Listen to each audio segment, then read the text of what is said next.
We're going to talk about constant of proportionality. We already learned this. It was on our DCP, but we did make a small error when we were solving, so we're going to go back over it. The big thing about this is write down the formula. The formula is on your formula chart. You don't have to memorize it. We're not going to do it in our head. We're going to write it down.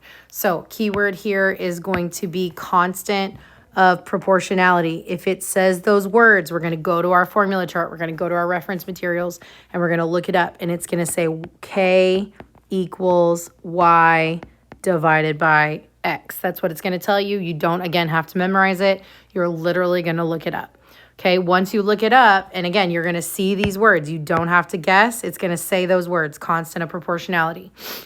You're going to go look it up and you're going to write it down. So what was my Y value? I'm just going to pick this first section. It doesn't matter which one you pick. It's going to be the same for all three. I'm just going to pick the first one.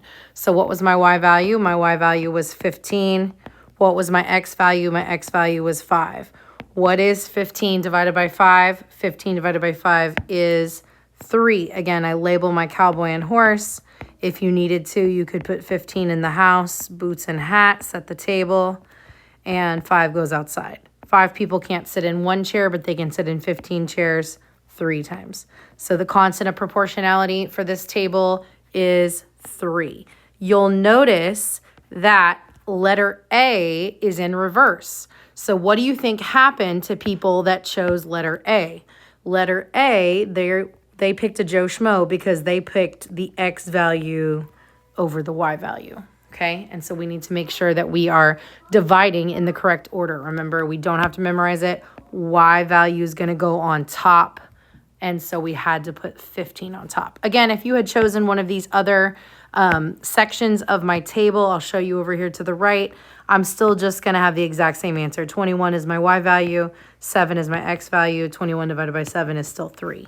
Again, if I chose the last piece of my table, what's my Y value? 27. What's my X value? 9. 27 divided by 9 is still 3. So no matter what, Y value divided by X value is going to get you 3. All right, go try on your own. Sorry.